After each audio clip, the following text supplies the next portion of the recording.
안녕하세요. 저는 30대 중반이고 중소기업에 다니는 평범한 남자입니다. 제게는 6살 아들, 3살 딸이 있는 유부남이고 최근 처제와 관련된 고민이 있어서 이렇게 사연을 적어봅니다. 처제는 우리 부인보다 1년 먼저, 그러니까 나보다 1년 먼저 결혼을 했습니다.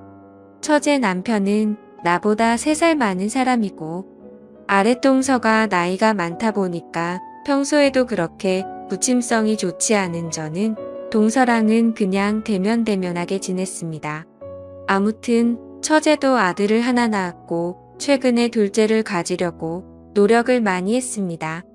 근데 이 과정에서 처제는 남편이랑 좀 불화가 생긴 게 둘째가 잘 안 생기다 보니 맨날 내 탓이네 하면서 싸웠던 모양입니다.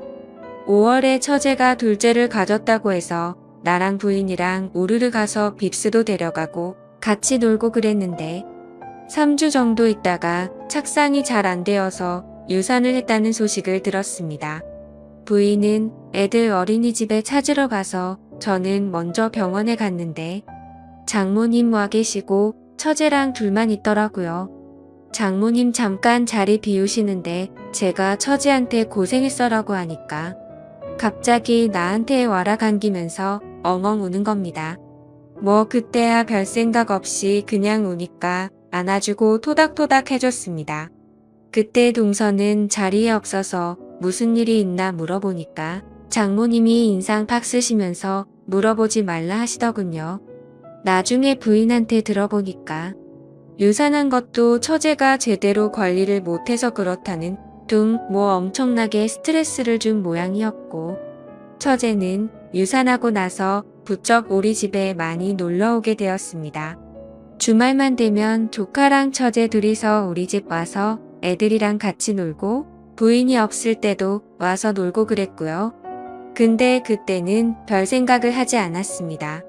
그런데 점점 오면서 언니는 좋겠다. 형부는 참 좋은 것 같다. 나도 형부 같은 사람을 만났어야 하는데 등등.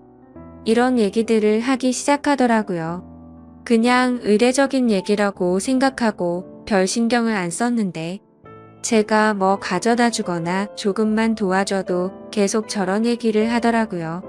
사건의 발단은 여름 휴가. 제가 7월 말이 여름 휴가라서 부인이랑 속초를 가려고 계획을 짰는데 처제가 어떻게 알고 연락을 하더군요. 자기네 식구도 같이 가면 안 되냐고.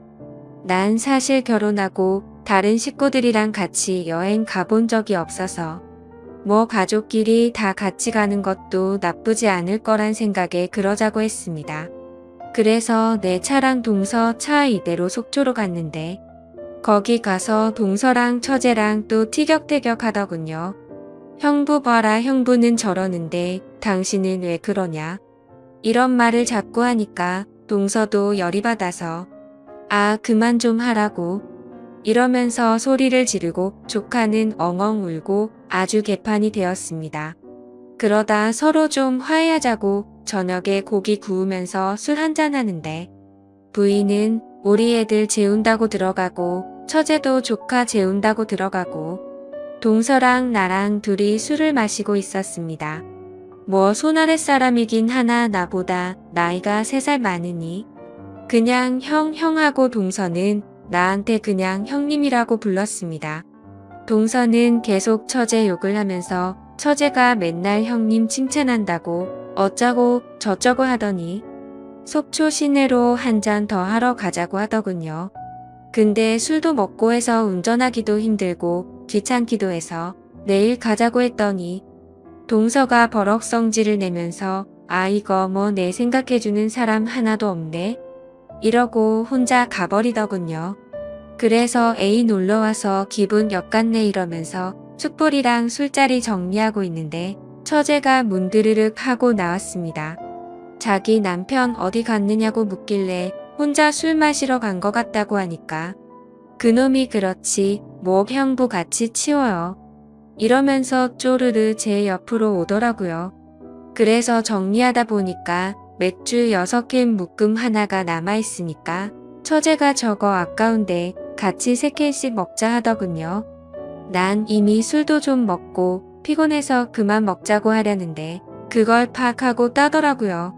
그래서 정리하다가 벤치에 앉아서 처제랑 맥주를 마셨습니다. 그러다 뜬금없이 자기 유산했던 얘기를 하면서 그때 너무 힘들었는데 형부가 안아줘서 큰 도움이 되었다. 우리 남편은 요새 날 안아주지도 않네. 어쩌네 하면서 사람 품이 너무 그립다 뭐 이런 소리를 하더라고요. 여기가 무슨 대학교 MT나 그런 거였으면 그럼 내가 안아줄게. 같은 되지도 않는 조크를 날렸겠지만 부인의 여동생인 처제인데 어떻게 그러겠어요. 그래서 그냥 등이나 툭툭 쳐주고 들어가려고 팔을 드니까 그 틈으로 와락 나한테 안기더군요. 그러더니 울먹울먹 거리면서 형부 나 너무 힘들어. 왜 난 형부 같은 사람 못 만난 걸까? 언니가 부러워 어쩌고 저쩌고 하는데 난 너무 놀라서 확 밀치고 미안하다고 하고 방으로 쏙 들어갔습니다. 다음 날 아침같이 바다에 수영하러 갔는데 동서는 몇 시에 들어온 것인지 머리가 아프다고 숙소에서 쉰다고 해서 우리 가족이랑 처제, 조카 이렇게 바닷가에 수영을 하러 갔습니다. 수영복을 입는데 부인은 레시가드를 입었고 처제는 비키니를 입더라고요. 비키니를 보니까 갑자기 어제 일이 확 생각이 나서 최대한 처제랑 거리를 뒀는데 처제가 부인 안 볼 때마다 슬쩍슬쩍 내 등이랑 가슴을 건드리더군요. 형부 몸 관리 잘했네. 어쩌네 하면서 아 이거 점점 느낌이 안 좋아져서 이러다가 가정 파탄 날 수도 있겠다 싶어서 저는 곧바로 바닷가로 수영하러 들어갔고 부인은 애들 본다고 파라솔 아래에 있는데 처제도 수영한다고 따라 들어오더니 형부 왜 자꾸 나 피해요? 제가 뭐 잘못했어요? 이러면서 자꾸자꾸 따라다니는 겁니다. 그래서 일단 제가 가족끼리 놀러 온 거니까 나중에 얘기하자. 제가 연락하겠다 하고 그 휴가는 끝마쳤습니다. 휴가 갔다 와서 각자 집으로 왔는데 그날 밤에 카톡으로 처제한테 연락이 오더군요. 형부 휴가 갔다 와서 한다는 얘기가 뭐예요? 이러고 카톡으로 너 나한테 접근하지 마. 이런 식으로 얘기할 순 없어서 만나서 얘기하자고 하고 약속을 잡았습니다. 혹시나 누가 볼까봐 처제랑 우리 동네 중간에 있는 커피숍을 갔는데 엄청나게 예쁘게 차려입고 나왔더군요. 파인 민소매에 짧은 치마에 거기다가 생글생글 웃으면서 이렇게 밖에서 보니까 좋아요 형부 하면서 팔짱을 끼는데 누가 봐도 영락 없이 데이트하는 모습인 겁니다. 당황을 하긴 했지만 일단 커피를 마시면서 얘기를 했습니다. 처제가 갑자기 나한테 왜 이러는지 모르겠다고. 그니까 처제가 깔깔 웃으면서 아니 그냥 난 형부가 사람이 좋아서 좋게 대하는 건데 그게 뭐 이상해요? 이러더군요. 혹시 형부 무슨 이상한 생각해요? 이러면서 또 깔깔 웃더라고요. 그래서 아 그냥 얘가 친하게 지내려고 이러는 건데 제가 과장했구나. 하긴 그렇지 무슨 성인 소설에나 나올 법한 얘긴데 라고 생각했습니다. 이렇게 커피를 마시고 끝났으면 좋았을 텐데 이제 가자고 했더니 맛있는 걸 사달라고 하더군요. 그래서 뭐 그때까지는 별 생각 없이 뭐 먹고 싶냐? 사주겠다고 했더니 자기 삼겹살에 소주 먹어본 지 오래되었다고 그걸 먹자고 하더군요. 그래서 근처 삼겹살집 가서 소주를 마시는데 한 병 반쯤 마시니까 처제가 갑자기 자기가 아까 한 말 다 믿느냐고 그러더군요. 그래서 무슨 얘기하는 거냐고 하니까 제가 그냥 형부 사람 좋아서 그렇게 대하는 것 같냐고 이러면서 자기 남편 얘기랑 그동안 자기 힘들었네 어쩌네 하면서 말하더군요. 아, 역시 뭔가 이상하네 하며 빨리 자리를 떠야겠다 하는데 또 막 울면서 제게 안기기 시작하더군요. 술 더 먹이면 안 되겠다고 하고 일어나자고 팔을 잡아 끄니까 다시 와락 안기면서 나 형부 좋단 말이야 엉엉. 이러면서 주사를 부리는데 들쳐업고 나와서 택시를 탔습니다. 택시 타고 처제 집 쪽으로 가면서 오만 가지 생각이 다 들더군요. 처제가 날 만난다고 얘기를 하고 나온 건가? 데려다 주는데 술이 떡이 되어 있으면 날 어떻게 생각할까? 이러면서 온갖 생각을 하고 있는데 처제 집 따와 가는데 갑자기 처제가 택시 기사한테 아저씨 여기서 세워주세요. 이러면서 차를 딱 세우더라고요. 그러더니 뭐 에어컨 많이 맞아서 머리가 아프니 여기서부터 걸어가겠다고 하더군요. 그래 알았다 가라 난 이거 타고 집으로 가겠다 했더니 그래도 밤길이니까 조금만 데려다 달라고 하더군요.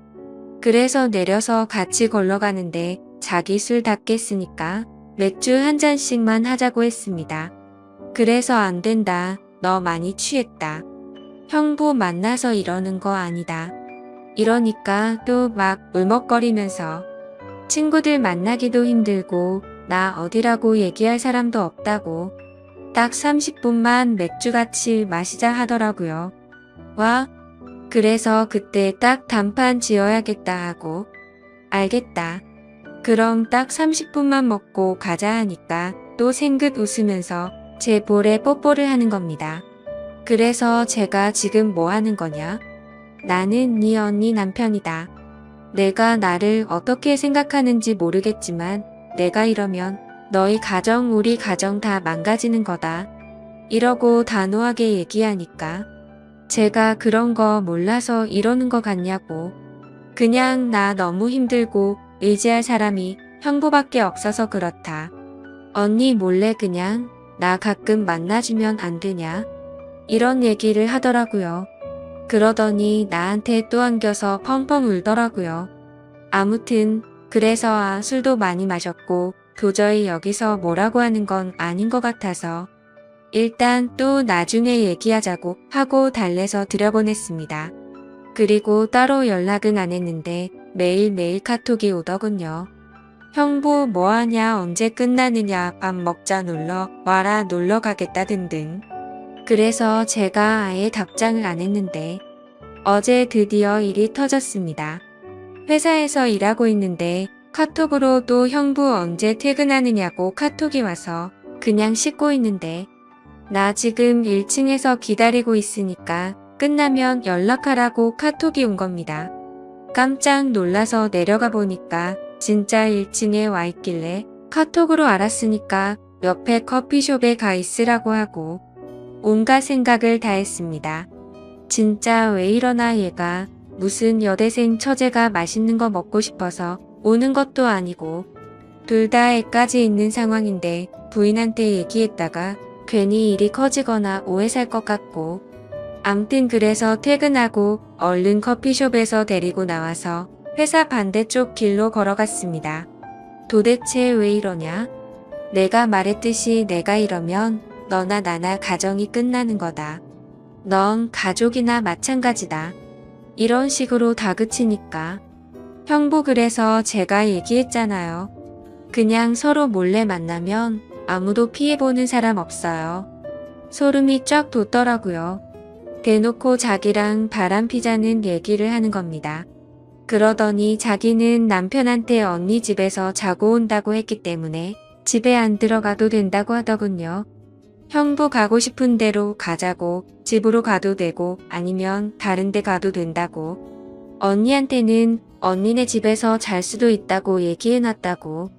와, 그래서 혹시나 오해 생길까봐 일단 같이 집으로 데리고 갔고 저녁 먹고 쉬는데 처제가 씻고서 나오는데 흰 타올만 걸친 채 나오더군요. 오늘 집에 있으면 분명 무슨 일이 생길 거다 생각을 했고 부인한테는 회사에 일이 있다고 하고 나와서 PC방에서 나를 지새우고 지금 회사에 왔습니다. 지금 보니 처제가 어디냐고 카톡 몇 개가 와 있네요. 처제가 무섭네요. 처제가 저렇게 몸으로 달려들면 무조건 거부한다고 100% 장담을 못할 것 같습니다. 그래서 이렇게 계속 피하고 있습니다. 부인이나 동서한테 얘기하면 분명 일이 엄청나게 커질 것 같고 몸도 마음도 피곤하네요. 도대체 어떻게 해야 될지 모르겠습니다. 어떻게 하는 게 최선일지 조언 좀 댓글로 부탁드립니다. 감사합니다. 다음 사연입니다. 안녕하세요. 저는 22살이고 남자친구는 25살입니다. 사귄 지는 170일 정도 됐고요. 제목 그대로 남자친구는 백수입니다. 저는 집안 사정 때문에 남들보다 일을 빨리 시작하게 되어 직장 생활한 지는 2년 정도 됐고 월급은 250 정도 됩니다. 남자친구가 저랑 사귀기 전에는 밤일을 뛰었어요. 사귀기 전에 무슨 일 하는지 물었었는데 아는 형이 일 좀 도와달라서 아는 형 가게를 관리하는 일을 잠깐 한댔어요. 사귄 후에 남자친구가 사실은 아가씨 나오는 술집에서 아가씨들 관리하는 일을 했다고 말하더군요.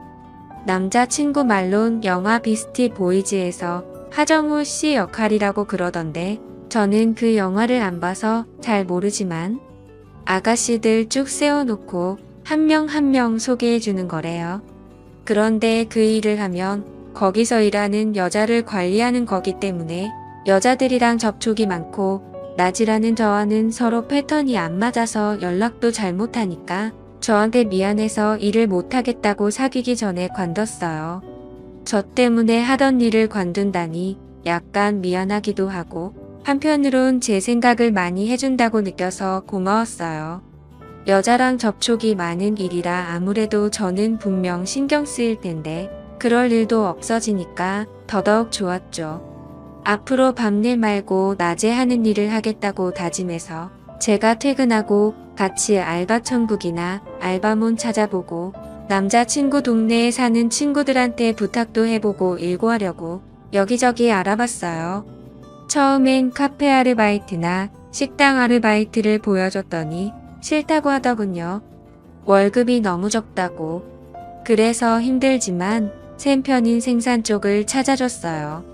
기계관리, 부품 단순 조립, 포장 업무 등등. 그런데 그런 일은 반복되고 지겹다고 보람이 없는 것 같다고 안 한다고 하더라고요. 제가 겨우겨우 설득시켜서 3군데 이력서를 넣었는데 면접 보고 떨어져서 못하게 됐어요. 제가 월급이 적어도 되니까 카페 아르바이트 어떠냐고 했더니 싫다고 해서 결국 백수예요. 아직까지. 저는 직장이 멀리 있다 보니 새벽 5시에 일어나서 출근하고 남자친구는 온종일 집에만 있어요. 밥값이나 병원비, 생활용품 등등 다 어떻게 해결하느냐고요? 다 제 돈으로 해결하죠. 남자친구가 가끔 용돈 받아서 돈 있을 땐 한두 번쯤 뭐 시켜 먹을 때 계산하고요. 사랑하는 사람이랑 같이 밥 먹고 생활하는 거에 돈 쓰는 거 하나도 아깝지 않습니다. 꼭 남자가 돈 내야 한다는 법도 없고.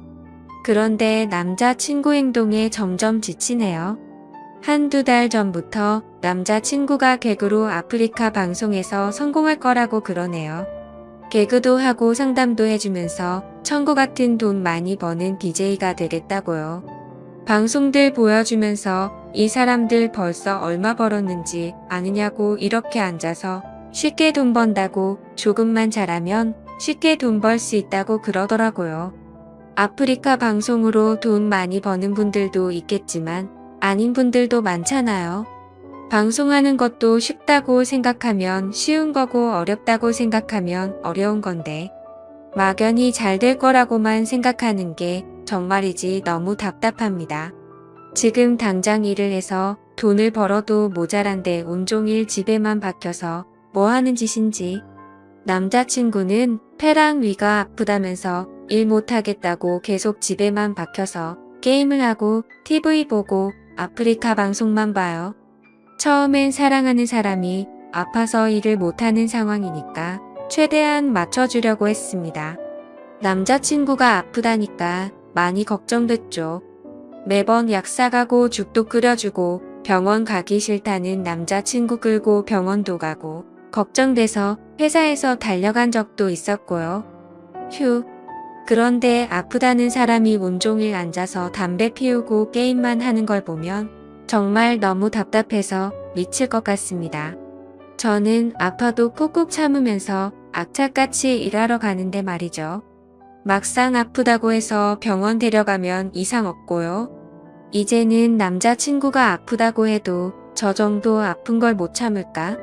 저게 진짜 아픈 걸까? 나는 아무리 아파도 다 참고 일하는데 이 생각이 드네요.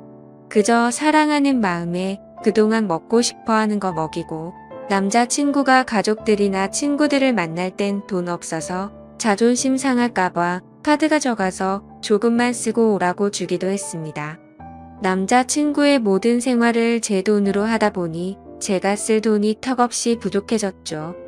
제가 쓰는 화장품들 다 저렴한 걸로 바꾸고 화장품을 피부, 로션, 비비크림, 아이브로우, 아이라이너, 립스틱, 서식 클렌징 딱 이렇게 저한테 중요하다고 생각되는 걸로만 줄여서 떨어질 때만 하나씩 삽니다. 저도 여잔데 옷, 가방, 신발, 손톱 다듬기, 액세서리 정말 좋아하죠. 그런 것들은 차박 기양지 오래입니다. 남자친구 사귀고 나서 사본 적이 없어요. 저한테 돈 쓰는 건 제가 아플 때 병원 간 것, 약값 이게 다네요. 중간에 금전적으로 너무 힘들어서 주말에 한두 번 호프집이랑 식당, 카페에서 서빙 아르바이트도 했어요. 돈이 없어서 한 건 맞지만 좋은 거 해주려고 아파도 꾹 참고 노력하는 모습을 남자친구가 보면 조금이라도 달라질까 해서요. 돈에 대한 소중함을 알길 바랐고 돈 버는 게 쉬운 게 아닌 거란 걸 카페 아르바이트에서 받는 돈이 남자친구가 생각하는 만큼 결코 적은 돈이 아니란 걸 깨닫길 바랐어요. 그런데 달라지는 건 하나도 없었습니다. 아니네요. 달라졌죠. 제 돈을 막 쓰는 게 너무 당연하다는 식으로요. 제가 정말 돈이 없어서 돈 없다고 말하면 부모님이나 친구들한테 빌리면 안 되느냐고 하더군요. 기가 차죠. 그래서 그렇게 급한 돈이면 직접 빌리라고 했더니 싫답니다. 그건 또 제가 빌리는 건 되고 자신이 빌리는 건 안 되나요? 무슨 논리인지 너무 속상했습니다. 저를 돈으로 보는 것 같아서요. 돈도 없으면서 삼시세끼 배달 음식에 먹고 싶은 건 새벽이든 언제든 꼭 먹어야 하고 집에서 타먹는 혼합커피는 절대 안 먹고요. 가까운 거리라도 이동할 때 꼭 택시 타야 하고 친구들이나 가족들 만날 때 카드 달란 말도 당연하단 듯이 합니다. 제가 혹시라도 깜빡하고 카드를 남자친구 집에 놓고 오는 날이면 카페, 밥, 택시, 집 관리비 막 긁네요. 저한테 상의도 안 하고요. 다른 사람들은 남자친구가 일을 하고 있는 상황인 줄 알아요. 가족들도 그렇고 친구들도 모두 그렇고요. 금전적으로 너무 힘들어서 저는 카드값도 밀리고 있는 상황인데 담배나 커피나 밥 같은 거 자기가 먹고 싶은 걸 요구해서 제가 조금만 참으라고 하면 성질을 부립니다. 최근에는 욕도 들었네요. 제가 담배를 안 펴서 모르겠는데 담배 같은 거 조금 줄인다고 그렇게 참기 힘든가요? 제가 아예 못 피게 하는 것도 아니고 하루에 2갑씩 피는데 1갑으로 줄이자고 힘들면 1갑 반으로 줄이자고 했는데도 2갑씩 꼬박꼬박 그대로예요. 그거 안 사줬다고 제가 욕을 들어야 하나? 놀랐습니다. 평소에 욕을 자주 하는 편이긴 하지만 저한테 욕하는 모습에 정말 놀랐습니다. 이렇게 쉽게 욕하는데 때리는 건 못하겠어? 이 생각이 들더라고요. 저 자신이 비참해지기도 했고요. 제일 친한 친구가 저보고 왜 매일 돈 빌려달라고 하느냐고 걱정된다고 집에 무슨 일 있느냐고 묻더군요. 밖에도 잘 안 나가고 돈만 빌린다고요. 상황을 말해줬더니 저를 진짜로 사랑하는 게 맞느냐고 남자는 진짜 사랑하는 사람한테 그렇게 안 한다고 그러더라고요. 돈을 못 버는 상황이라면 아낄 생각이라도 해야지. 오히려 돈을 빌리라고 강요하는데 세상에 그런 남자가 어디 있느냐고 그러면서 친구가 더 속상해하네요. 이 남자친구 어떻게 해야 하죠?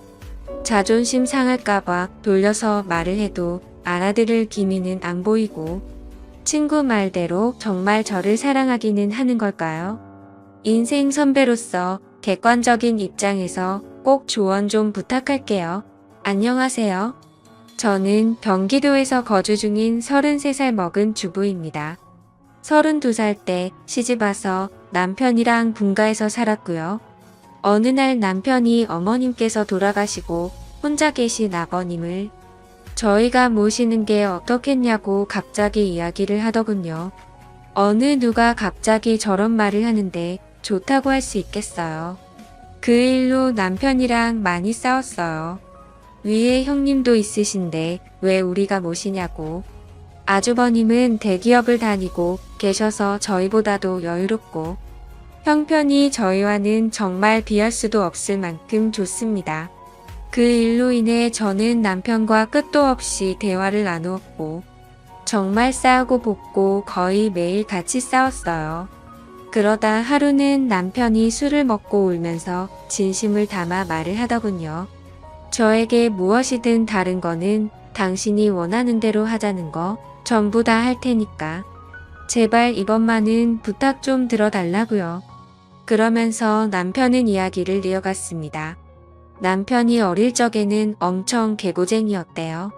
매일 사고 치고 다니고 해서 아버님께서 매번 뒤 수습하러 다니셨다고 하더라고요. 남편이 어릴 때 골목에서 놀고 있는데 지나가던 중간 크기의 트럭에 받칠 뻔 한 걸 아버님이 보시고 남편 대신 부딪히셨는데 그것 때문에 지금도 오른쪽 어깨를 잘못 쓰신대요. 그리고 아버님 하시던 일이 노가다였는데 남편이 군 제대하고도 26살 때쯤까지 놀고 먹었더랍니다. 아버님이 남편을 늦게 낳으셔서 지금 아버님 연세가 68세 되세요. 남편은 33살이고요. 60세 넘으셨을 때도 노가다 하시면서 가족들 먹여 살리고 고생만 하셨다네요. 노가다를 오래 하면 시멘트 독이라고 하나? 하여튼 그것 때문에 손도 쩍쩍 갈라지셔서 겨울만 되면 많이 아파하신다고 하더라고요. 평생 모아오신 재산으로 마련하셨던 조그만한 집도 아주버님이랑 남편 결혼할 때 집장만 해주신다고 파시고 지금은 월세 내면서 원룸에 들어가서 사신다고 하더라고요. 그런데 어머님까지 돌아가시고 혼자 계신 거 보니 마음이 아파서 눈물이 자주 난다고 하더라고요. 저희가 살림이 넉넉했으면 이런 걱정도 안 할 텐데요. 저는 집에서 살림을 하는 평범한 주부이고 남편은 혼자 직장을 다니는데 일반적인 중소기업을 다니고 이직한 지 얼마 되지 않아 한 달에 세후 150 정도를 벌어옵니다. 그런데 그걸로 아버님께서 오시면 아무래도 반찬도 지금보다는 더 신경을 써야 할 것 같고 여러 가지로 많이 힘들 것 같더라고요.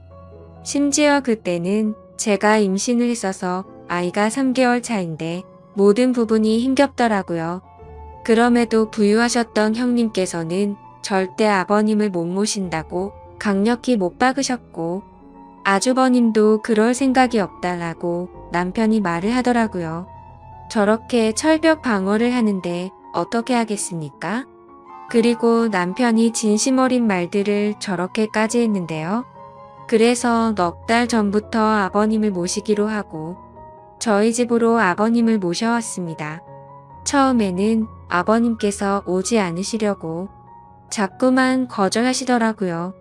늙은이가 가봐야 집만 되고 눈치 보인다고 하시면서요.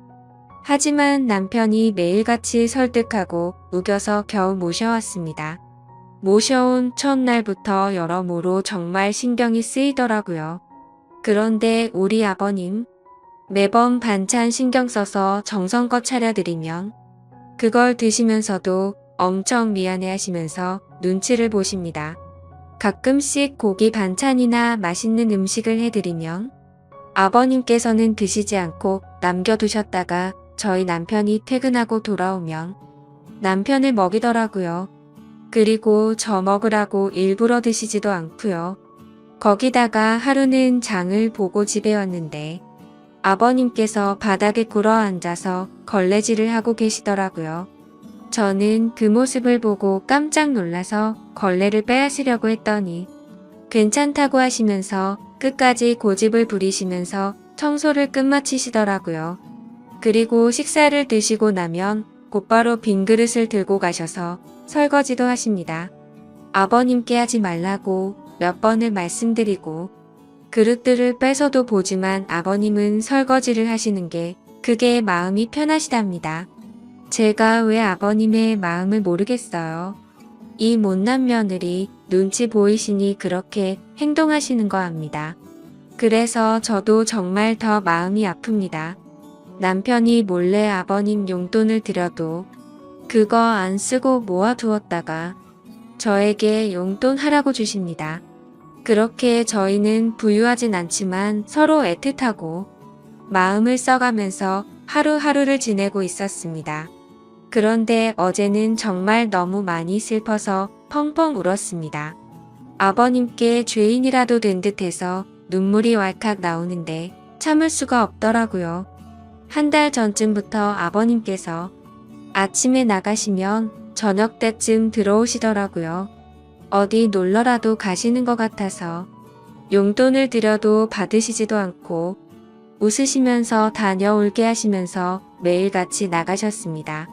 저는 그래서 그냥 집안에만 있으시기엔 답답하셔서 산책이라도 다녀오시다 보다 하고서 크게 생각을 하지는 않았습니다.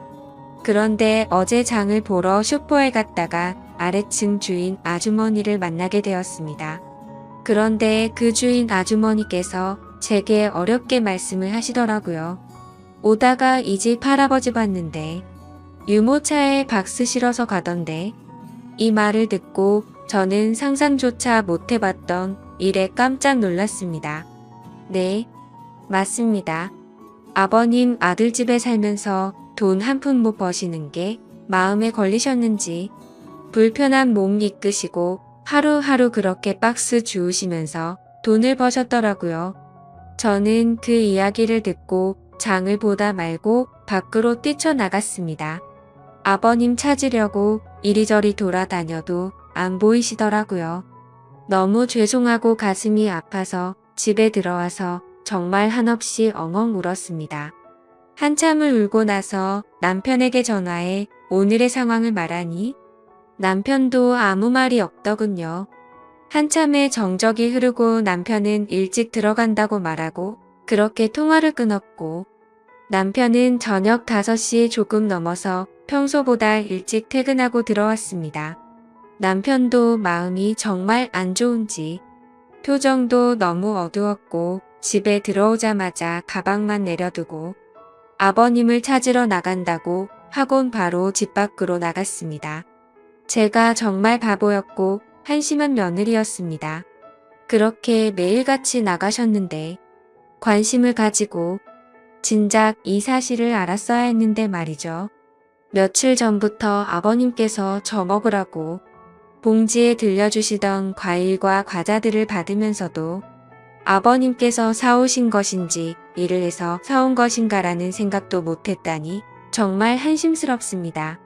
못난 며느리 눈치 안 보셔도 되는데 그게 불편하셨던지 아들 집 오셔서도 편하게 지내지도 못하시고 매일같이 눈치만 보시다 불편하신 몸 이끌고 그렇게 일을 하고 계셨다니 친정에 저희 아빠도 고생만 하시다가 돌아가셨는데 돌아가신 아빠 생각도 나고 해서 그렇게 저는 또 다시 한참을 펑펑 울었습니다. 그날따라 아버님 웃으실 때 얼굴에 깊게 패인 많은 주름들과 평생 고생을 하셔서 손목에서 갈라진 피부가 자꾸 눈앞에 아른거리고 생각나면서 너무나도 죄송한 마음에 남편이 아버님이랑 들어올 때까지 울고 있었습니다. 남편이 아버님을 찾아 나가고 1시간 정도 좀 넘어서 남편이 아버님을 모시고 집으로 들어오더라고요. 아버님 들어오시면서도 제 눈치를 보시면서 뒤에 끌고 오던 유모차를 숨기시는 모습이 왜 그리 마음이 아플까요? 오히려 죄송해야 할 건 저인데요. 아버님께서 미안해하는 듯한 그런 모습이 가슴에 남아서 지금도 이 글을 적는데도 마음이 너무 아픕니다.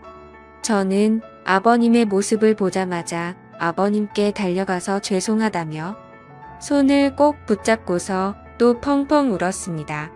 그러자 아버님께서는 매일 나 때문에 밥 차리느라 고생도 많고 편하게 있지 못하게 해서 내가 정말 미안하다면서 제 얼굴을 보면서 손을 꼭 붙잡아 주시면서 말씀하시는데 저는 눈물이 멈추지 않았습니다. 저는 그날 아버님의 손을 처음으로 만져봤습니다. 평생을 고생하시면서 지내온 아버님의 손, 심하게 갈라지신 손등과 굳은 살 베인 손에 마음이 너무 아팠어요. 방 안에 모시고 나서도 죄송하다며 그렇게 펑펑 울었습니다. 아버님 식사 챙겨드리려고 부엌에 와서도 요리를 하고 있는데도 왜 그리 눈물이 그치지가 않던지 남편은 아버님께 다시는 그런 일 하시지 말라고 말했고 앞으로는 제가 더 열심히 일해서 벌면 되니까 그런 일 하시지 말라고 아버님께 확답을 받아냈습니다. 그렇게 이야기를 끝마치고서 3명이 오순도순 모여서 함께 저녁을 먹었습니다. 밥을 먹는데도 아버님 손을 보면서 자꾸 가슴이 아프더라고요. 오늘은 어제 일도 있고 해서 남편이 연차를 내서 쉬는 날이었고 저는 아버님 모시고 시내 나가자고 남편에게 얘기를 했습니다. 그렇게 저희는 다 같이 시내에 나갔고 날이 좀 쌀쌀해져서 아버님 잠바 하나랑 신발을 샀습니다. 한사코 괜찮다고 하시던 아버님께 제가 말씀을 드렸습니다. 자꾸 그러시면 제가 아버님 눈치 보여서 힘들어요. 이렇게 말씀드렸더니 아버님께서는 고맙다고 하시면서 받으시더라고요. 그리고 집에 아버님 심심하실까봐 케이블 TV도 신청했습니다. 아버님께서 스포츠를 좋아하시는데 오늘 야구 방송이랑 낚시 방송 보시면서 너무 즐거워 보이시더라고요. 조용히 다가가서 아버님 어깨를 만져드리는데 보기보다 정말 왜소하시더라고요. 제가 꽉 잡아도 부서질 것만 같은 그런 아버님의 어깨. 지금까지 고생만 하시고 자식들 뒷바라지 하시느라 평생 헌신하시면서 살아오셨던 아버님의 그런 발자취들이 느껴지면서 저는 또 마음이 아파왔네요. 남편한테 말했어요. 저 평생 아버님 정말 친아버지처럼 생각하고 모신다고요. 비록 지금은 아버님께서 불편해하시지만 언젠가는 친딸처럼 생각하시면서 대해주실 때까지 정말 잘할 거라고요. 마지막으로 아버님, 앞으로는 제 눈치 안 보셔도 돼요. 제가 그렇게 나쁜 며느리 아니잖아요. 아버님의 힘드신 희생이 없으셨다면 지금의 남편도 없잖아요. 그랬다면 지금의 저와 뱃속에 사랑스러운 손자도 없을 거예요. 저 아버님 싫어하지 않고 정말 사랑해요, 아버님. 그러니 항상 건강하시고 오래오래 사셔야 돼요. 그리고 2번 다시 그렇게 일 안 하셔도 돼요. 저 허리띠 졸라 매고 알뜰하게 살게요. 다음 사연입니다. 안녕하세요. 저는 평범하게 직장을 다니고 있는 22살 여자입니다. 저와 남자친구는 장거리 연애를 하고 있고요. 일하느라 일주일에 딱 1번 쉬고 만나고 있습니다. 그날마다 남자친구와 서로 지역을 오가면서 만나고 있고요. 그래서 이번 주에는 제가 남자친구가 있는 곳으로 갔습니다. 남자친구와 더 오래 있고 싶은 마음에 쉬는 날 전날이면 저는 항상 일이 끝나고 그 저녁에 버스를 타고서 남자친구네 동네를 갑니다. 남자친구가 절 혼자 두기 불안하다고 찜질방에서 자도 되는데도 불구하고 일부러 돈을 더 들여서 남자친구의 집에서 제일 가까운 숙박업소에서 저를 재우고 남자친구는 외박이 어려운 처지라 자신의 집으로 갑니다. 결론적으로 저는 혼자 그곳에서 항상 잠을 잡니다. 요번 주에는 가서 남자친구와 오랜만에 치킨과 맥주를 먹었는데 그날따라 맥주가 술술 들어가더니 나중에 정신을 차려보니 술에 좀 취해 있는 상황이었습니다. 남자친구는 항상 그랬던 것처럼 저를 재우던 모텔에 저를 재우고 남자친구는 집으로 갔고 저는 자기 전까지 계속 카톡을 하고 있었습니다. 그런데 갑자기 밖에서 누가 계속 노크를 하는 겁니다. 무슨 일인가 하고 나가보려고 했는데 혼자인 게 무섭기도 하고 겁이 나서 문만 살짝 열어서 빼꼼 밖을 봤습니다. 밖을 봤더니 몇 방 앞에 모텔 아르바이트생이 있던 겁니다. 모텔 아르바이트생은 아저씨였고 저는 혼자인데 낯선 남자가 있는 것에 겁이 나서 문을 황급히 닫았습니다. 그러고 나서 남자친구와 카톡을 계속하면서 이런저런 일이 있었다고 얘기를 하고 자려고 침대에 누웠는데 누가 다시 똑똑하는 겁니다. 이번에는 열지 않았습니다. 그랬더니 모텔 방으로 전화가 오는 겁니다. 그래서 모텔에 무슨 일이 있는 건가 하고 전화를 받았습니다. 그랬더니 맥주 가져다 드릴 테니까 종업원 가면 문 여시라고 하는 것이었습니다. 항상 여길 오니까 주는가 보다 하고 별 의심 없이 문을 열고 받았습니다. 맥주를 냉장고에 넣고서 다시 침대에 누워서 남자친구와 카톡을 하면서 맥주 줬다고 얘기하고 남자친구는 저에게 앞으로 누가 와도 문 열어주지 말라고 내일 아침에 병원 갔다가 바로 가겠다며 얼른 자라고 하고서 카톡을 끝냈습니다. 그 뒤 잠들기 전에 TV를 틀었는데 컴퓨터와 연결이 된 PC가 바로 떴는데 성인 영상이 나오더라고요. 근데 그때 때마침 모텔 아르바이트생이 열쇠로 문을 따고 들어온 겁니다. 저는 이미 술이 좀 취해 있어서 그때는 그 아르바이트생이 문을 따고 들어온 줄 모르고 문이 열려 있어서 들어온 줄 알았습니다.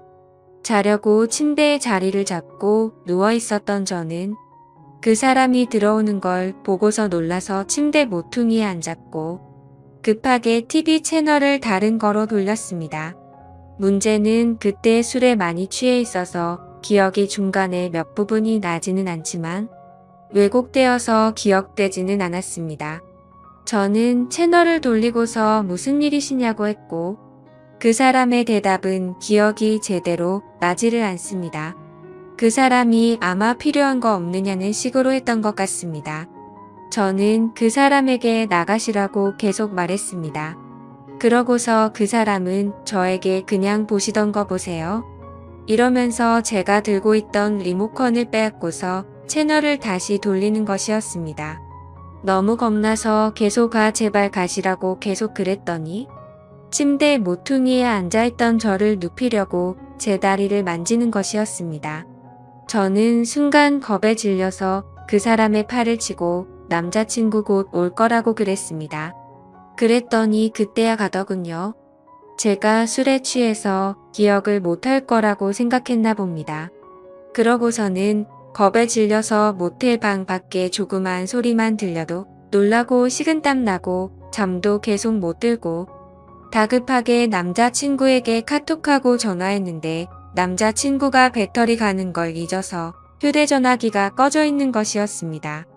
그래서 저는 너무 무서워서 그 방에서 나서지를 못했고 뜬 눈으로 계속 밤을 새우다가 아침 10시쯤에 잠이 들었습니다. 남자친구는 아침에 제 연락을 보자마자 급하게 모텔로 달려왔고 제가 자는 사이에 계산대에 가서 CCTV를 보고 아르바이트생에게 따졌지만 저에게 그랬던 아르바이트생 아저씨는 교대 근무가 끝나서 집에 간 상태였고 그 일이 새벽 6시 20분쯤에 끝난 일인데 CCTV는 메모리 문제로 6시 30분부터 녹화가 새로 되고 있었습니다. 주인은 없는 상황이었고 낮에 일하던 아르바이트생은 아무것도 모르는 상황이었던 거죠. 그래서 그 아르바이트생은 그 알바 아저씨를 불러냈습니다. 저는 무서워서 나가지를 못하였고 남자친구 혼자서 아저씨에게 가서 얘기했습니다. 그랬더니 그 아저씨는 남자친구에게 6시 30분에는 손님들이 퇴실해야 되는데 제 방의 TV 소리가 너무 시끄러웠다며 TV를 끌어 열쇠로 문을 열고 방으로 들어왔고 저를 만진 건 자는데 이불을 덮지 않고 자서 이불 덮어줄 때밖에 없었다고 말했다고 하더군요. 그리고 제가 여기 자주 오고 남자친구는 항상 가는 것도 알고 있더군요. 여기 단골이시지 않느냐고. 저는 TV 소리를 크게 튼 적도 없었고 그 아저씨 때문에 무서워서 아침 10시까지 한숨도 못 잤습니다. 저는 그날 밤겁에 질려서 벌벌 떨면서 잠도 못 자고 밤새워 무서워했던 것도 그렇고 너무 억울하고 어이가 없어서 그 아저씨에게 가서 따졌습니다. 다시 말해보시라고. 아저씨가 언제 그러셨냐고. 그랬더니 도리어 그 아저씨는 자기가 언제 그랬냐면서 그러는 겁니다. 제가 술을 마셨어도 기억을 다 하고 있는데도 그 아저씨는 제가 술에 좀 취해 있던 것도 알고 남자친구가 갔다는 걸 알고서 계속 거짓말을 해댄 겁니다. 저는 더는 말해도 안 통하고 자기는 그런 적 없다고 할 것 같기도 하고 사실 이런 일이 처음이고 너무 당황스러워서 얘기하다가 눈물이 나와서 혼자 밖으로 나갔습니다. 경찰서를 가도 심증은 있지만 물증이 없어서 일만 더 복잡해질 것 같고 남자친구가 사는 지역에 계속 올 수도 없는 상황이어서 이런저런 생각을 한 저는 남자친구에게 그냥 나오라고 했습니다. 남자친구는 제가 나간 후에 조금 있다가 나왔고 아저씨와 계속 얘기를 해봤지만 끝까지 자기는 TV 소리 때문에 그랬다면서 모텔의 다른 고객들을 위해서 그랬다면서 새벽 6시 30분이 어떻게 손님들 퇴실 시간입니까? 제가 만약에 아주 만약에 소리를 크게 틀고 있었다고 해도 여자 혼자 모텔방에 있는 걸 알면서도 문을 따고 들어오는 게 말이나 됩니까? 그리고 자는 제가 이불을 덮고 있지 않아서 이불을 덮어주느라 만졌다는 건 또 말이 됩니까? 변명해도 어떻게 그렇게 할까요? 집에 와서 생각해보니까 더 화가 나는 겁니다. 너무 억울하고 지금 가서 그깟 5만원 던져주고서 경찰서 가자고 하고 싶습니다. 하지만 그럴 시간도 안 되고 어제도 밤에 울면서 남자친구와 전화했습니다. 내가 대체 뭘 잘못했길래 이런 일을 당해야 하느냐고. 너무 억울하다고. 심증은 있는데 물증도 없는 지금. 물증이라고는 모텔에 그 아저씨가 들고 왔던 맥주와 새우깡이 있었고 카톡으로 실시간으로 남자친구와 얘기했던 내용이 전부입니다. 그 자리에서 마음 다 풀릴 때까지 해결하고 오지 못하고 바보처럼 제대로 따지지도 못한 저 자신에게 너무 화가 납니다. 남자친구도 자신이 지켜주지 못해서 정말 미안하다면서 죄책감을 느끼고 있습니다. 그래서 이젠 남자친구에게도 얘기하지 못할 것 같습니다. 어떻게 해야 하나요? 누군가에게 말을 한다고 해결되는 것도 아니고 그냥 답답한 마음에 여기에다가 글을 씁니다. 자작 글도 아니고 정말 상처받고 놀라고 힘들었으니까. 악성 댓글은 달지 말아주세요. 여자분들은 어딜 가도 꼭 조심하세요. 찜질방은 위험하다고 해서 남자친구가 돈 더 들여가면서 모텔에 재웠는데 누가 이런 일이 생길 줄 알았겠어요. 지금까지 제 고민을 들어주셔서 감사합니다. 지금 다시 생각해도 너무나도 끔찍해서 제 기억에서 평생 지우고 싶은 경험을 하게 됐습니다. 정말 기가 막힌 사연이라 참 어이가 없어서 정신이 없지만 가만히 있다가는 제 분노가 폭발할 것만 같고 너무 답답해서 일단 글을 적어봅니다. 저는 5년 동안 만나온 여자친구가 있고 서로가 결혼을 약속했기에 함께 동거를 하고 있었습니다. 그리고 여자친구는 일자리가 너무 부족해서 그런지 취직이 안 된다고 많이 힘들어하고 있었죠.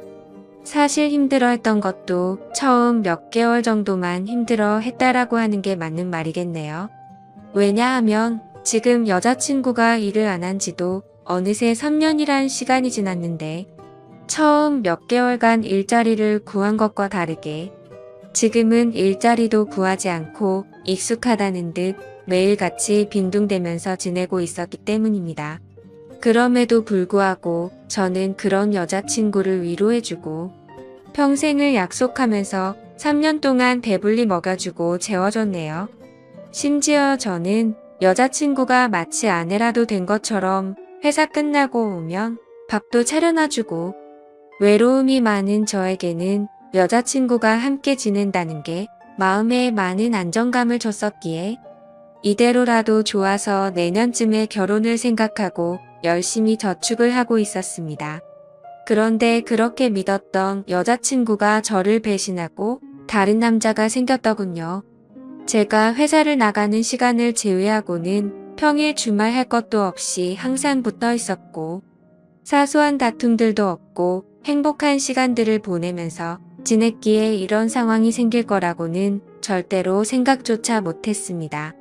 사실 이 글을 쓰는 지금도 이게 꿈인지 현실인지 구분이 안 될 정도로 충격이 크네요.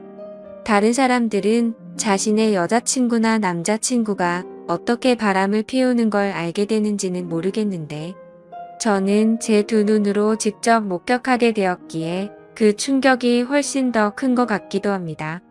사건이 일어났던 발단은 제가 출장을 갔다가 일찍 돌아오면서 벌어지게 되었습니다.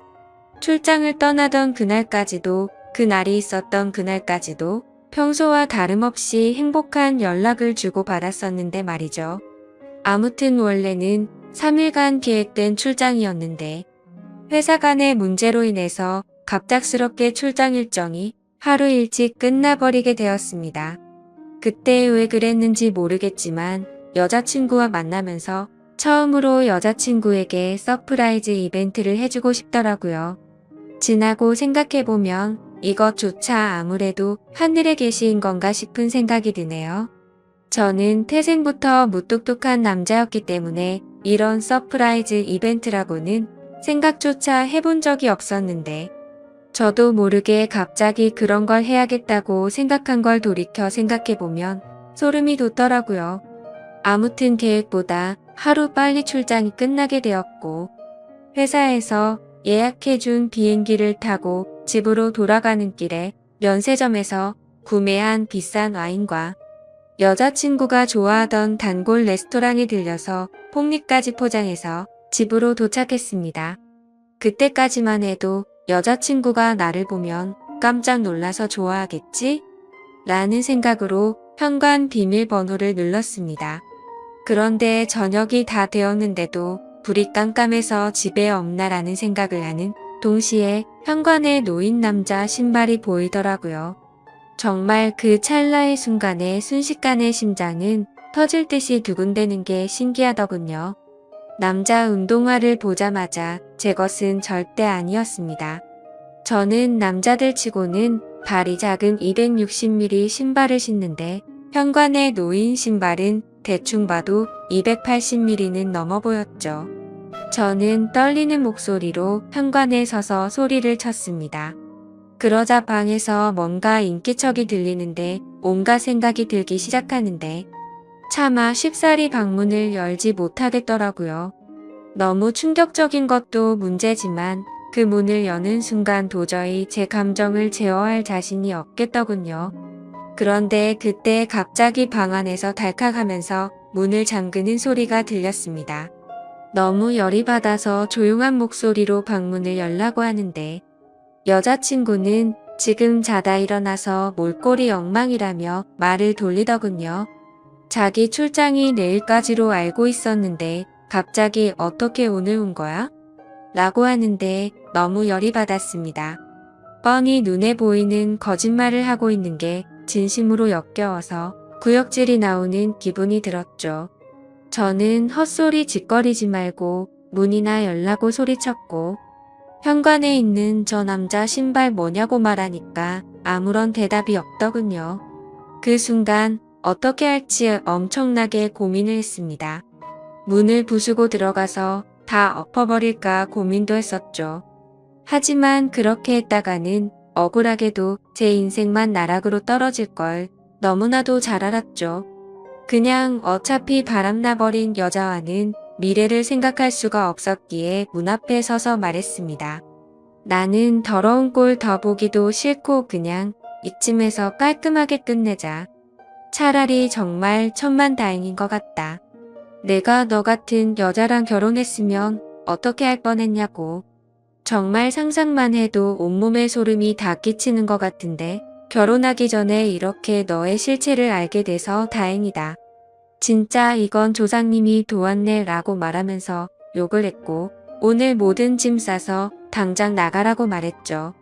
그리고 나서 제가 가져갔던 음식과 와인들을 도로 챙겨서는 곧장 집 밖으로 나갔습니다. 너무 화가 나고 억울하고 눈물도 났지만 어쩔 도리가 없었던 것 같네요.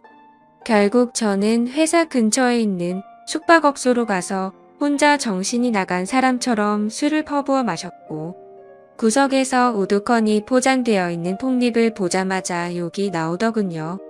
일부러 여자친구가 좋아하던 단골 레스토랑에 연락해서 혹시나 식을까 봐서 제 도착 시간을 말해주고 부탁해가면서 포장했던 건데 여자친구가 제 서프라이즈 이벤트에 행복해하면서 같이 맛있게 저녁 식사를 할 거라고 상상했던 제가 너무 한심했습니다.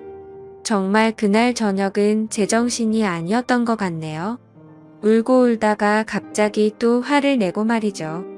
그러다가 결국 저도 모르게 잠이 들었는지 눈을 떠보니 소파에서 잠이 들어 있더군요.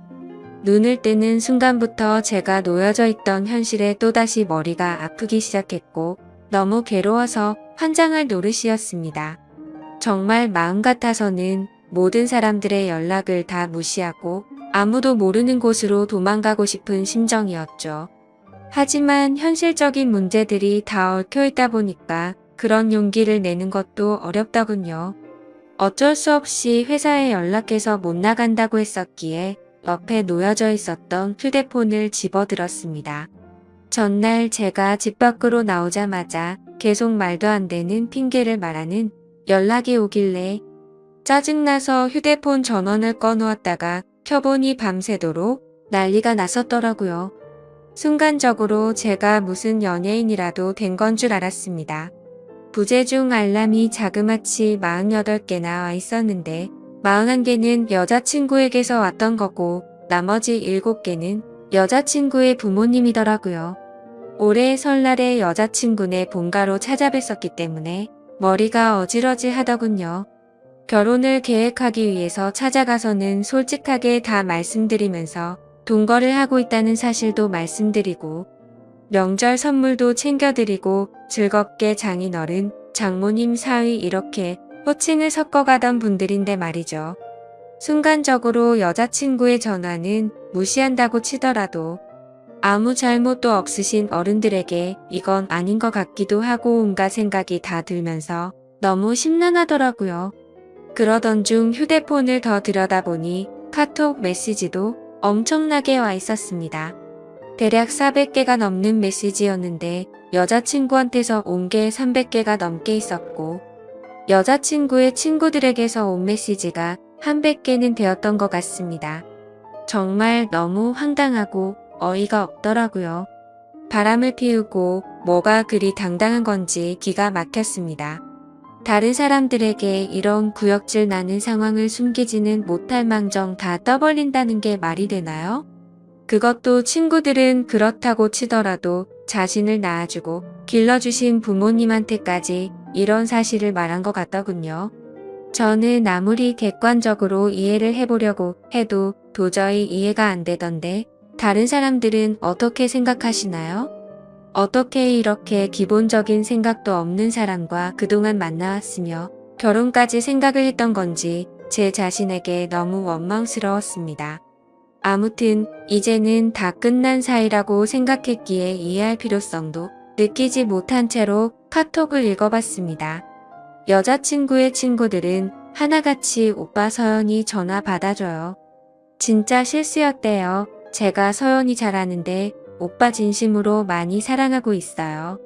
기타 등등 대부분 이따위 메시지가 와 있었는데 진짜 어이가 없어서 도저히 말이 안 나오더군요. 그냥 친구들은 대부분 끼리끼리 만난다더니 너무 한심해서 욕조차 나오지가 않더라고요. 그냥 여자친구의 친구들이 다 같이 단체로 정신을 놓아버린 건 줄 알았습니다.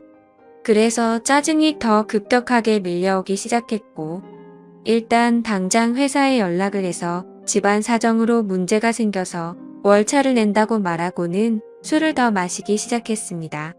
그렇게 술을 정신 나간 사람처럼 마셔대고 있는데 여자친구의 아버지에게서 전화가 또다시 울리더군요. 술이 조금 취해서 정신이 나갔는지 무슨 생각으로 그랬는지 결국 전화를 받아버렸습니다. 그냥 아무렇지 않게 전화를 받아서 인사를 하니까 지금 어디에 있냐고 물어보시더군요.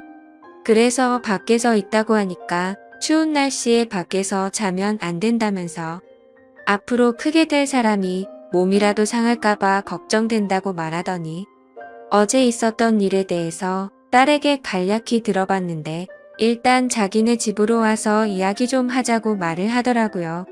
그 말을 듣는데도 참 어이가 없고 황당하더라고요. 도대체 누가 잘못을 한 건데 지금 이 상황에 저보고 자기네 집으로 찾아오라고 하다니 말이죠.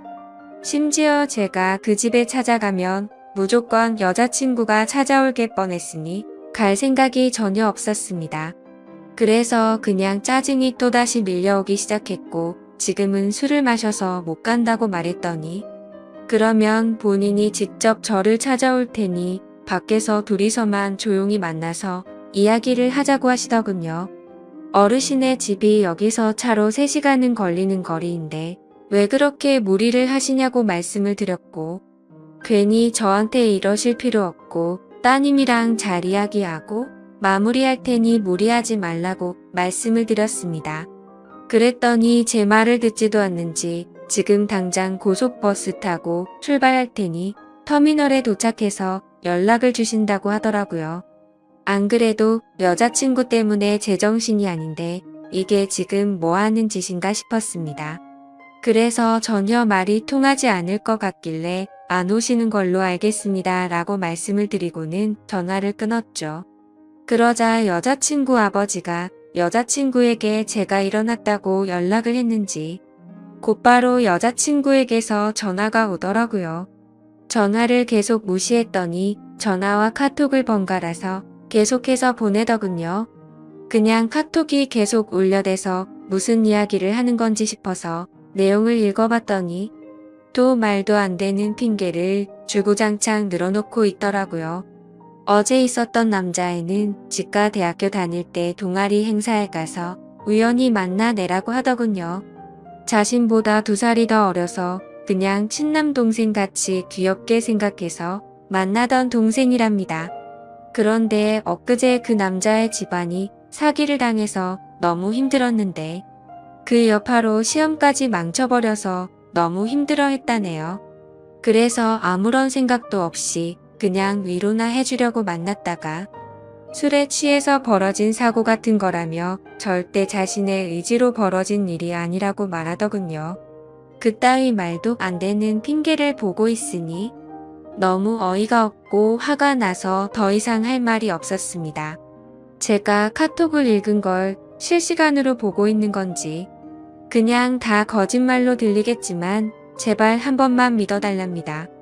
그리고 지가 잘못했다면서 그냥 무조건 다 본인이 잘못한 거 안다고 하면서 용서를 해달라고 하는데 그냥 너무 화가 나니까 오히려 별 다른 생각도 들지 않고 술만 땡기더라고요. 제가 카톡 읽는 건 보이니까 읽었으면 제발 대답 좀 해달라면서 자꾸만 카톡을 보내더군요.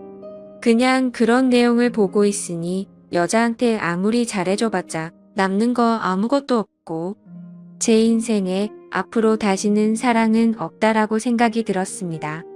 그렇게 아껴주고 평생을 함께하려고 했던 여자였는데도 순식간에 온갖 정이 다 떨어졌고 다시는 얼굴조차도 마주하기가 싫더라고요. 그래서 그냥 제 마음속으로 혼자서 스스로를 위안했던 것 같네요.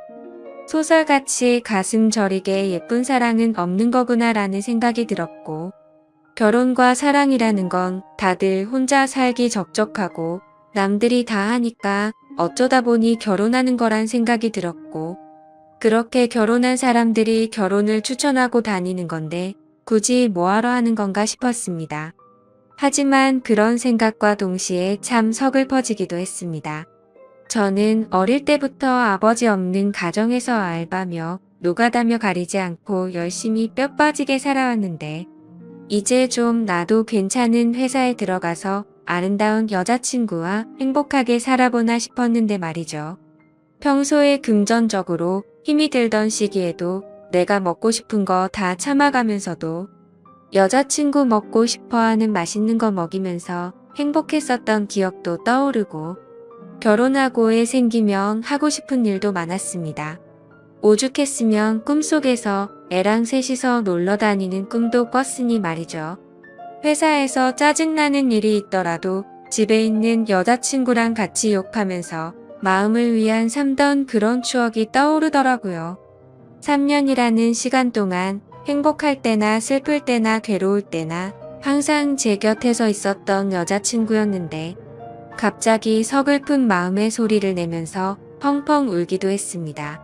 그렇게 저는 맨정신으로 버틸 수가 없어서 술을 계속 마셔댔고 잠이 들어서 다시 일어나 보니 저녁 6시가 다 되어 있었고 창 밖을 보니 점점 하늘이 어두워지고 있더라고요. 술에 취해서 정신이 나갔던 건지 너무 충격이 커서 그랬는지 모르겠지만 비몽사몽으로 아무 생각 없이 집으로 향했습니다.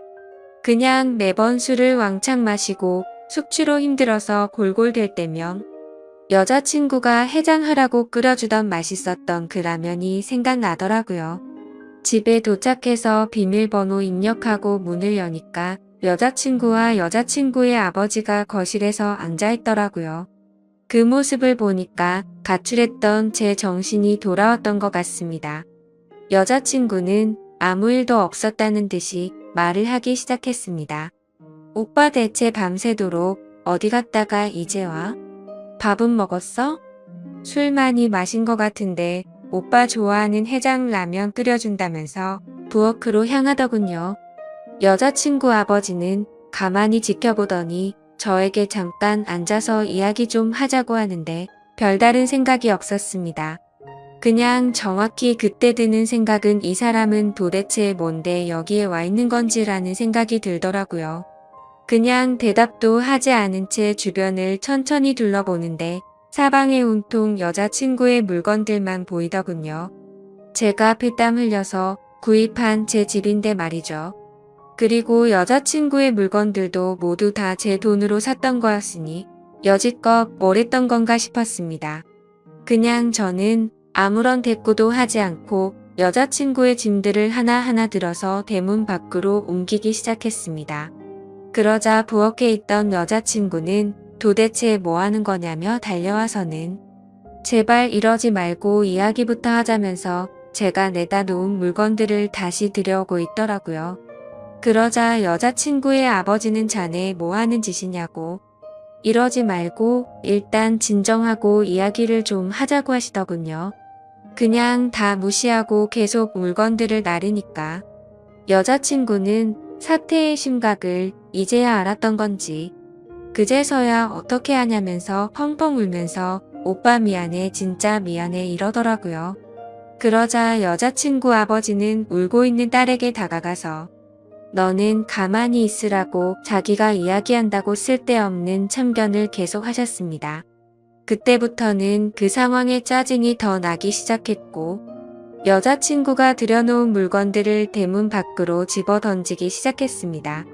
옷장 속에 있던 옷부터 시작해서 베란다에 걸린 속옷이며 화장품 그리고 가구 카메라 할 것 없이 부서지던지 말던지라는 생각으로 모조리 다 대문 밖으로 집어던졌습니다.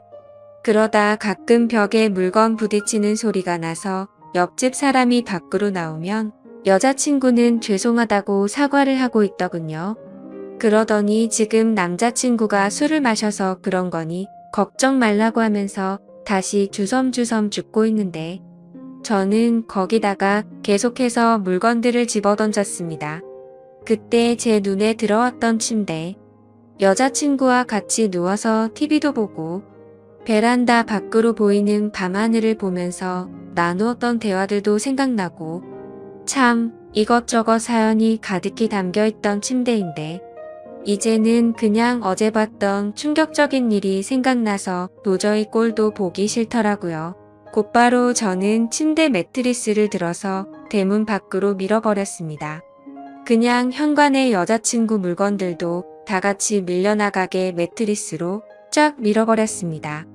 옆에서 여자친구 아버지는 계속 앉으라면서 제 팔을 잡고 있었는데 그냥 무시하고 힘으로 뜯어내고 계속 날랐습니다.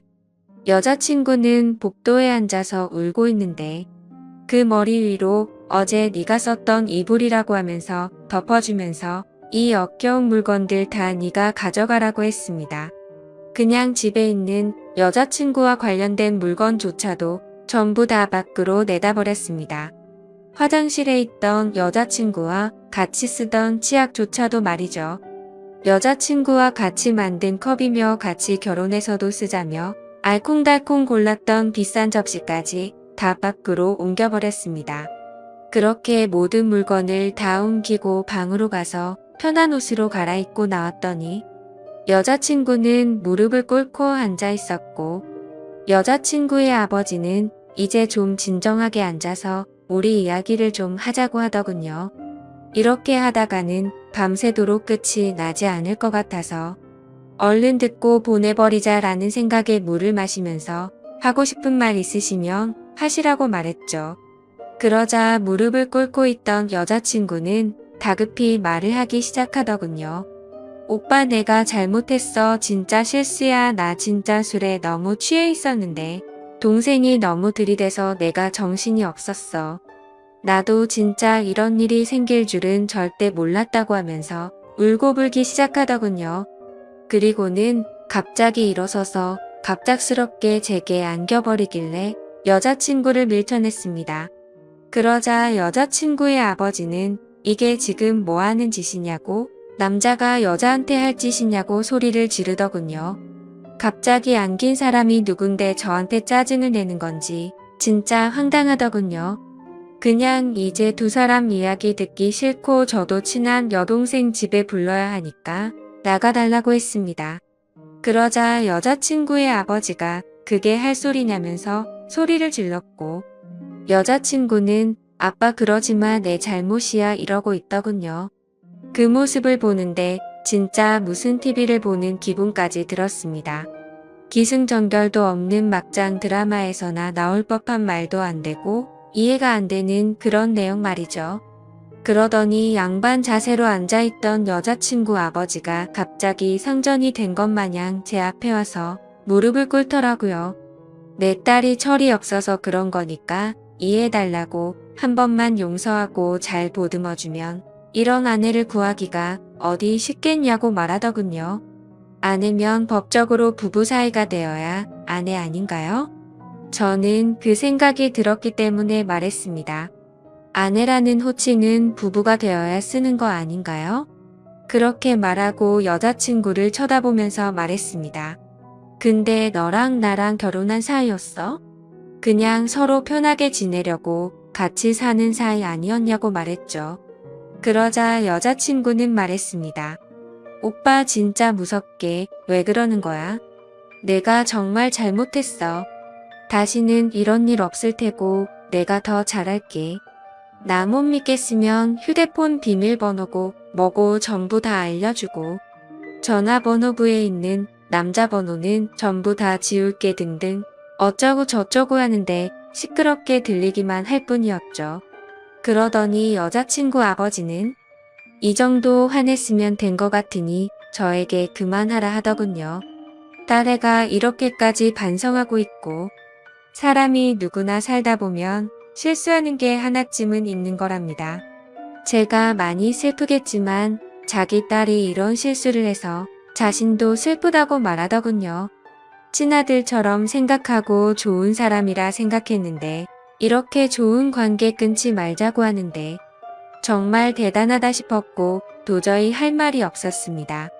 그때 갑자기 그 남자놈이 생각이 났습니다. 그래서 여자친구한테 휴대폰을 달라고 하니까 덥석 주더라고요. 비밀번호 묻지도 않았는데 알려주었고 이름은 물어볼 필요도 없더군요. 카톡창을 보니까 즐겨찾기 되어 있더라고요. 전화번호를 눌러서 전화를 걸었고 휴대폰을 귀에 가져다 대니까 오빠 뭐 하냐고 누구한테 전화 거냐면서 일어나려고 하더라고요. 그 모습에 너무 화가 나서 소리를 질렀더니 곧장 다시 자리에 앉더군요.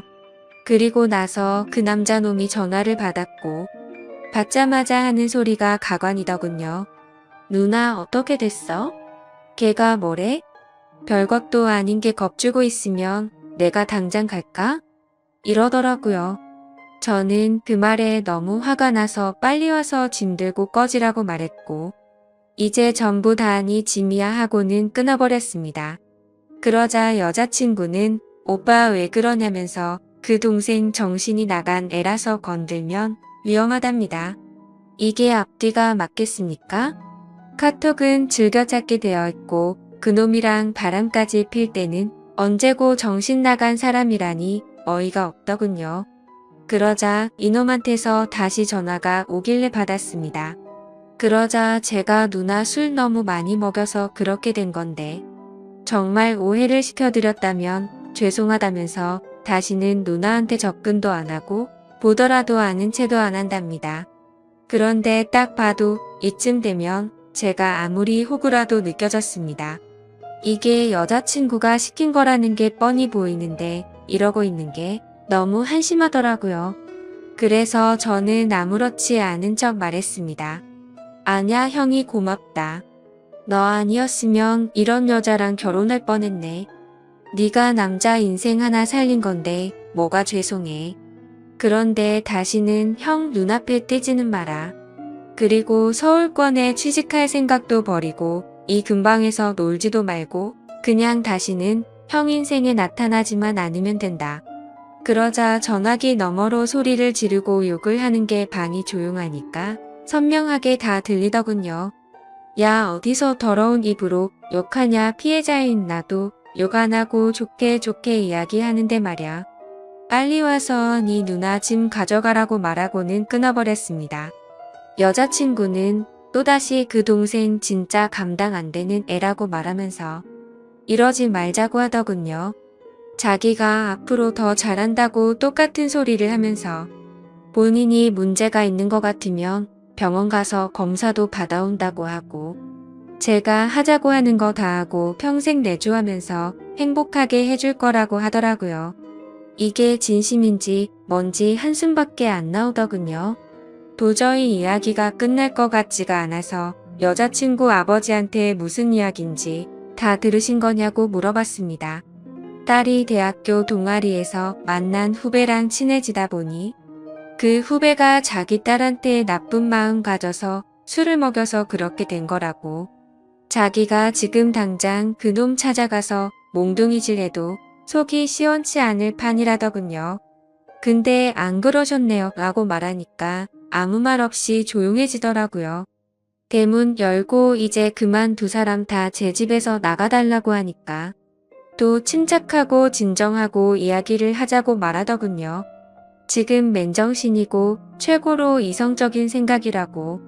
그러니까 제발 나가라고 하니까 여자친구는 손을 싹싹 빌면서 이러지 말라고 하고 지금 당장 안 나가면 경찰 부를 거고 변호사까지 불러서 크게 한번 해보자고 말했습니다. 여자친구 아버지는 무슨 남녀간의 일에 변호사라니 그런 말 하지 말라며 잘 이야기해서 풀자고 말하더라고요. 그때부터는 제 인내심도 바닥이 나고 짜증이 나서 말했습니다.